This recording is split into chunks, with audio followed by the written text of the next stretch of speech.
Hello, welcome back to my channel, Jordan, Mind, Body, and Soul, where we learn to take care of ourselves, mind, body, and soul. And today we're going to focus on the body. So like I always say, health is wealth. The most important thing that you can do is pay attention to what you consume, right? Pay attention to what you put into your body, food.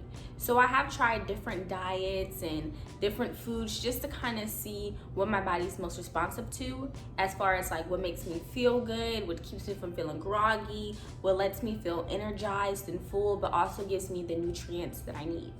So today I'm going to tell you a little bit about my experience with the pescatarian diet. Okay, so I've been pescatarian on and off for about 6 years now.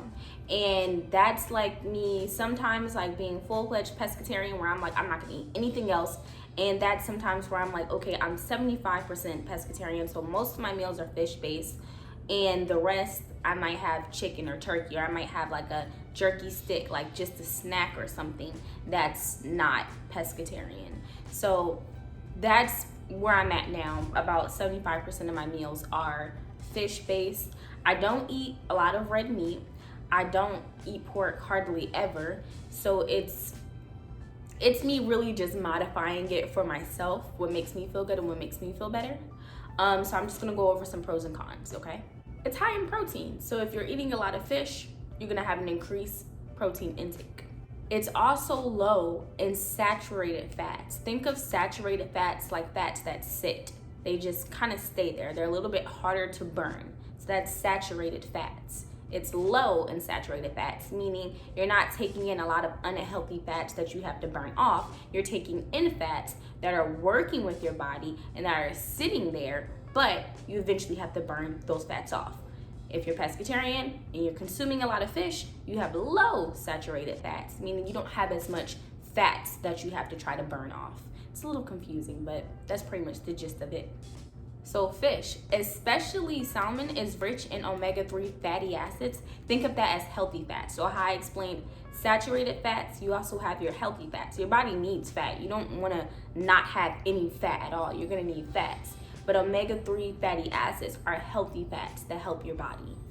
And a good thing about all that is with the pescatarian diet is you don't feel heavy. You know how sometimes after you eat like a large meal, maybe even like a steak with potatoes, and even if you have asparagus or something with it, afterwards you just feel like, whew, they call it the itis, but you feel like that, but not pescatarian. Like I'll feel full after I eat. I'm like, okay, I'm good. I don't want any more. I had enough to eat, but I'm not like, oh, good God, I had a lot. It's just enough. Like, you know, you're full without having that groggy feeling, which I think is important. I don't think that groggy feeling is something good to have because your body's literally just like, no more food. So consuming fish can help lower bad cholesterol. So bad cholesterol is lipoproteins that build up in your blood vessels and create narrow pathways. So if you can kind of think of it like, think of a tunnel, and think about if you took a tunnel and you put a whole bunch of pillows around it, that'll be your lipoproteins, right? And the more pillows that you stack around it, the harder it'll be for you to navigate through the tunnel.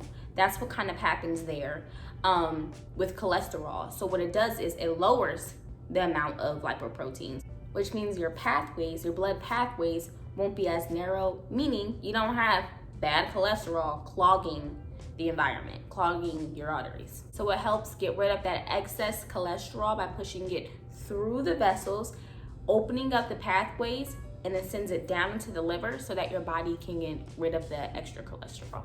So those are pretty much the pros. I wanted it to be straight to the point because I want you to kind of think like, is this something I want? If we're taking care of ourselves, we're making sure our mental's good, spirituality's good, physically you want to feel good, what will align best with my eating habits that I already have to make me the most optimal, right? Because you want to be your best. And the only way you can be your best is if you align things as much as possible.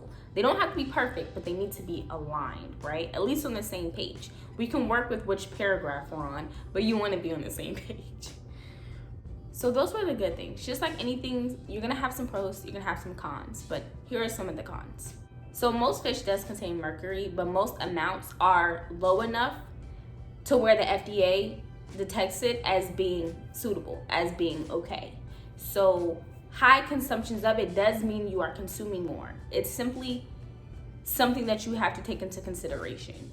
If you're eating, if you're pescatarian and you're eating fish and you're saying, okay, I'm gonna eat fish every single meal, every single day, okay, your consumption rates become higher, right?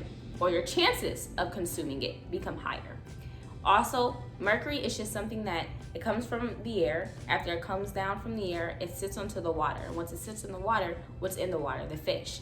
They're living around it, they're living in it, and then they're eating each other, they're eating other things that are consumed or touched by the mercury. So their chances of consuming it or having it around them increases. If that's the only thing you're eating, your chances of being around it or consuming it increase as well.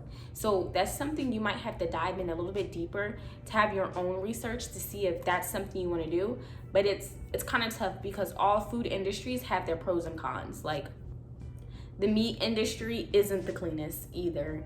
The different, processes that cattle and pig and even chickens go through aren't the best either. And they too come into contact with different contaminants and different things that could leave you sick. So it's kind of like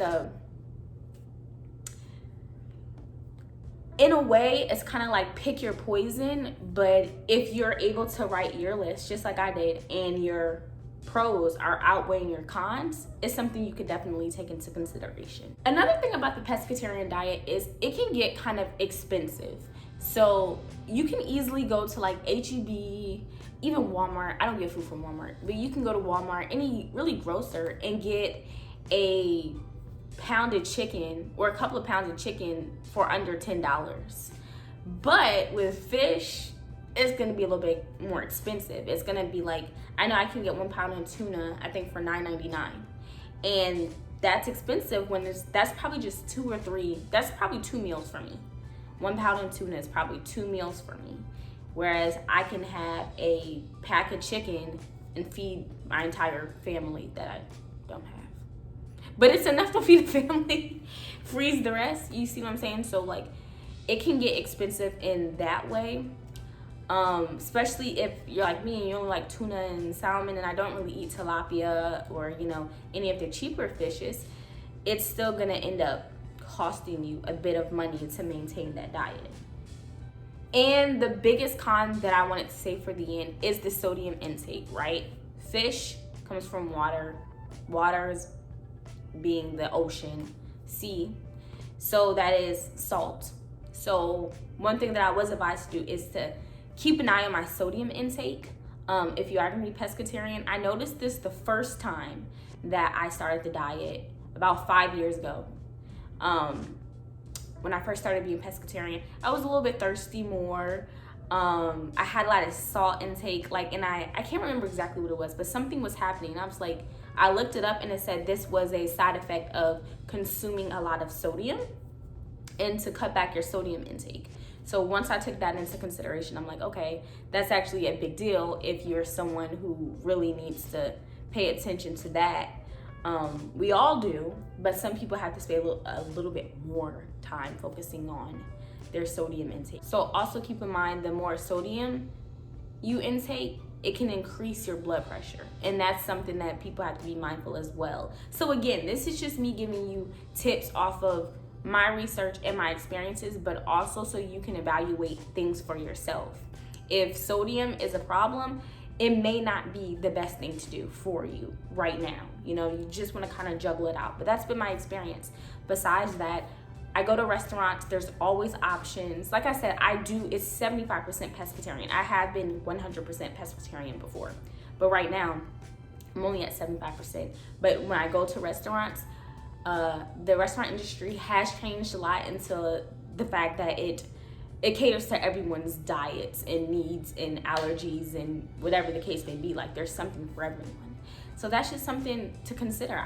It's a diet that I really like because I do feel healthier. Like I said, I don't like having that groggy feeling. I'm not trying to lose weight, but I heard that this is a really good diet to help you lose weight. Because of that, you won't need to intake as much because it has such a feeling effect. Like, you feel so full just from eating a nice balanced meal where you have your fish, maybe a grain and some veggies. That's enough. Like, without feeling stuffed, it's enough to get you by. So that's just something to consider, guys.